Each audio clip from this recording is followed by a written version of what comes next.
নমস্কার, আশা করি আপনারা সকলে ভালো আছেন। উত্তরবঙ্গ সফরের এটা আমাদের শেষ ডেস্টিনেশন। আজকে আমরা যাব তিনচুলে। চারখোল থেকে এখন আমরা তিনচুলের পথে। তিনচুলে কিন্তু কালিম্পং ডিস্ট্রিক্টে না। আমরা এর আগে যে জায়গাগুলোতে ছিলাম, স্টে করেছিলাম, সেইগুলো কালিম্পং ডিস্ট্রিক্টে, কিন্তু এখন আমরা যে জায়গাটায় যাচ্ছি অর্থাৎ তিনচুলে, সেটা কিন্তু দার্জিলিং ডিস্ট্রিক্টে এবং দার্জিলিংয়ের খুব কাছে যথারীতি। এই যে দেখুন, যে জায়গাটা দিয়ে আমরা এখন যাচ্ছি সেখানে কিন্তু একটা সময় রাস্তা ছিল এবং খুব উঁচু ব্রিজও ছিল, কিন্তু ইদানিং প্রতি বছর বর্ষায় যেভাবে তিস্তা নদী ফুলে ফেঁপে উঠছে, যেভাবে বন্যা আসছে, যার জন্য সমস্ত কিছু ধ্বংস হয়ে গেছে। আবার এই সব কিছু সারাইয়ের কাজ চলছে, টেম্পোরারি একটা ব্রিজ তৈরি করা হয়েছে। এসব চোখের সামনে দেখলে না তখন ভীষণ একটা মনের মধ্যে একটা আতঙ্ক তৈরি হয় যে এই নদীটা কি ভয়ঙ্কর হয়ে গিয়েছিল, চারিদিকের দশা এরকম হয়েছে, কত না ক্ষতি হয়েছে মানুষের। যাই হোক, এটা একটা ড্যাম। আর এই সুন্দর রাস্তাটা পেরোতে পেরোতে, মানে পাহাড়ে কি হয়, একটা জায়গা থেকে আরেকটা জায়গায় যেতে আমরা কখনো নিচে নেমে আসি, আবার কখনো উপরে উঠে যাই, অর্থাৎ এক একটা করে পাহাড় যেন টপকে টপকে যাই, তাই না? খুব ভালো লাগে আমার এটা। আর এই যে তিস্তাকে দেখতে পাওয়া যাচ্ছে, এখন তো খুব শান্ত সুন্দর অবস্থায় সে বয়ে চলেছে, শুধুই নৈসর্গিক দৃশ্য চারিদিকে। কিন্তু বর্ষার সময় ইদানিং যে ভয়ঙ্কর রূপ দেখতে পাওয়া যায় সেটা সত্যিই খুব আতঙ্কের। দেখুন, কোথাও কোথাও একদম গাছ নেই, আবার যত দার্জিলিংয়ের কাছে এগিয়ে যাচ্ছি তত দুদিকে এরকম সুন্দর গাছ, এবং রাস্তাও ধীরে ধীরে দার্জিলিংয়ের মতোই হয়ে যাচ্ছে। ভারী সুন্দর এই জার্নিটা। সত্যি কথা বলতে, এই যে অফবিট লোকেশনগুলো, সেখানে তো হাজারটা পয়েন্ট নেই যেখানে গিয়ে কিছু দেখতে পাওয়া যাবে, কিন্তু এই পথের যে সৌন্দর্য, এটাই কিন্তু সবথেকে বড় পাওনা। এটাই দেখতে দেখতে যাওয়া এবং এই জিনিসগুলোই উপভোগ করার জন্য কিন্তু যাওয়া। আর আমরা গিয়েছিলাম ফেব্রুয়ারি মাসে, কিন্তু তখনও যথেষ্ট ঠান্ডা, মানে ভয়ঙ্কর ঠান্ডাই বলা যেতে পারে যে জায়গাগুলোতে আমরা গিয়েছিলাম। এই যে দেখুন কি সুন্দর, এখানে আবার দুপাশে গাছ নেই, কিন্তু চায়ের বাগান শুরু হয়ে গেছে। আর আমরা যেহেতু দার্জিলিংয়ের অনেক কাছাকাছি চলে এসেছি, আর তিনচুলে জায়গাটাতে প্রচুর টি গার্ডেন আছে, আর ভারী সুন্দর মিষ্টি একটা জায়গা। আর আমরা যখন গিয়েছিলাম প্রত্যেক দিনই এখানে ভীষণ হেজি ছিল, সেটা যদি না থাকে, যদি পরিষ্কার আকাশ থাকে, তাহলে কিন্তু অবশ্যই এখান থেকে হিমালয় দর্শন হবে। আর এটা হচ্ছে আমাদের তিনচুলে প্রায় আমরা ঢুকে পড়েছি এরকম একটা জায়গায়। কি সুন্দর দেখুন, দুদিকে সারি সারি লম্বা গাছের বন। আচ্ছা, এইটা হচ্ছে আমাদের হোমস্টে, এটার নাম গুরুং হোমস্টে।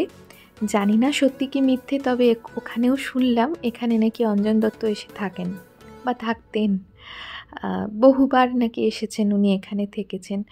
তো হোমস্টেটা ভীষণ সুন্দর। আমরা এই কদিনই যতগুলো হোমস্টেতে ছিলাম তার মধ্যে এটা সবথেকে বেশি সুন্দর।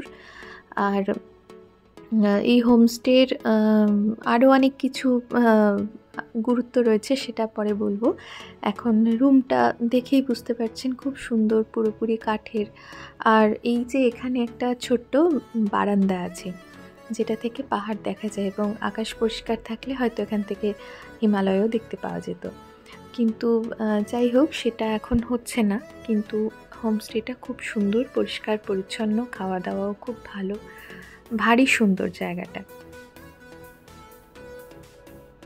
দুটো পাশাপাশি রুম আমাদের আর সৌরভ দাদের।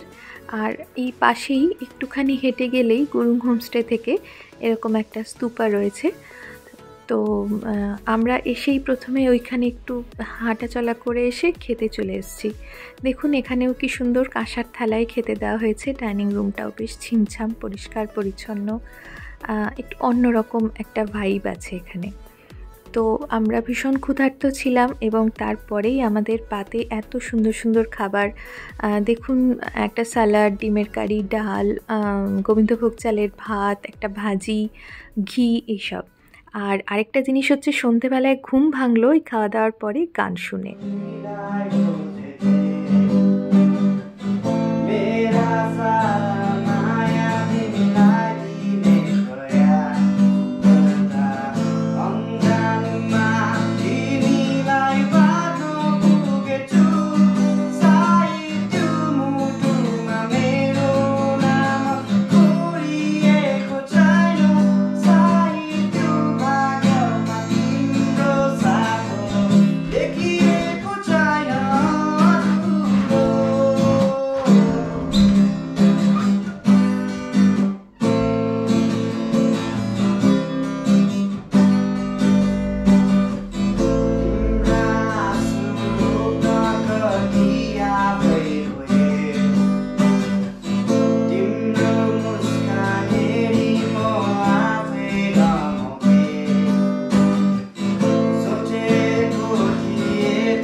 যেমন গান শুনে নিচে নেমে এসেছিলাম, আমার পরে কিন্তু সৌরভদাও নিচে নেমে এসেছিল।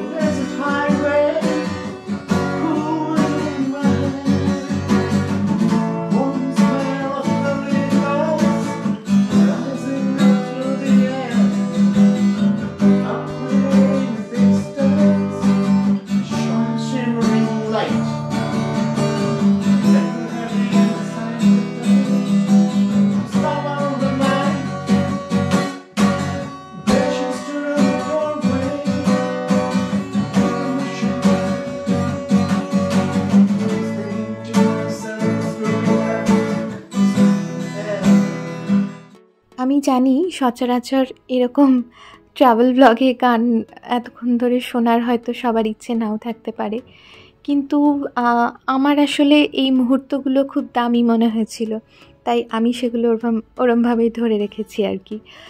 আর ওই যিনি গান গাইছিলেন তিনি কিন্তু ওই হোটেলেরই একজন স্টাফ। সকালবেলায় উনি আমাদের খাবার সার্ভ করছিলেন এবং সন্ধ্যেবেলায় কি সুন্দর গান গাইছিলেন, তাই না?